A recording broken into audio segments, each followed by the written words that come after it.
നടിയെ ആക്രമിച്ച കേസിൽ മെമ്മറി കാർഡ് പരിശോധനയിൽ ഹൈക്കോടതിയുടെ നിർണായക ഇടപെടൽ. മെമ്മറി കാർഡും പെൻഡ്രൈവും മുദ്രവെച്ച കവറിൽ ഹാജരാക്കണമെന്ന നിർദ്ദേശം. SIT അന്വേഷണം വേണമെന്ന നടിയുടെ ആവശ്യം പ്രഥമ ദൃഷ്ട്യാ നിലനിൽക്കുമെന്നും ഹൈക്കോടതി വ്യക്തമാക്കി. വിചാരണ കോടതിയുടെ കസ്റ്റഡിയിലിരിക്കെ മെമ്മറി കാർഡ് പരിശോധിക്കപ്പെട്ടത് 3 തവണ. ഇതിന്മേൽ SIT അന്വേഷണം ആവശ്യപ്പെട്ട് നൽകിയ ഹർജിയിലാണ് മെമ്മറി കാർഡ് വിളിച്ചു വരുത്താനുള്ള ഹൈക്കോടതിയുടെ നിർദ്ദേശം. തൊണ്ടി മുതലായ മെമ്മറി കാർഡിനൊപ്പം ദൃശ്യങ്ങളടങ്ങിയ പെൻഡ്രൈവും ഹൈക്കോടതിയിൽ എത്തിക്കണം.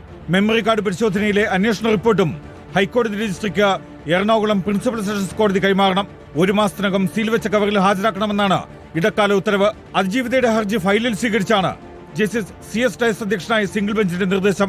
അതിജീവിതയുടെ ആവശ്യം പ്രഥമ ദൃഷ്ട്യാ നിലനിൽക്കുമെന്ന് നിരീക്ഷിച്ച ഹൈക്കോടതി SIT അന്വേഷണ ആവശ്യത്തിൽ പ്രോസിക്യൂഷൻ നിലപാട് അറിയിക്കണമെന്നും നിർദ്ദേശം നൽകി. ഹൈക്കോടതിയുടെ ഇടക്കാല ഉത്തരവ് അവൾക്കൊപ്പം നിയമസഹായ ട്രസ്റ്റ് സ്വാഗതം ചെയ്തു. അതിജീവിതയ്ക്ക് ആശ്വാസം നൽകുന്നതാണ് ഇടക്കാല ഉത്തരവ്. ഡിജിറ്റൽ തെളിവുകൾ സംരക്ഷിക്കാനാണ് ഹൈക്കോടതിയുടെ ഇടപെടൽ. നീതിന്യായ സംവിധാനത്തിലുള്ള വിശ്വാസം വർദ്ധിപ്പിക്കുന്ന നടപടിയെന്നുമാണ് അവൾക്കൊപ്പം ട്രസ്റ്റിന്റെ പ്രതികരണം.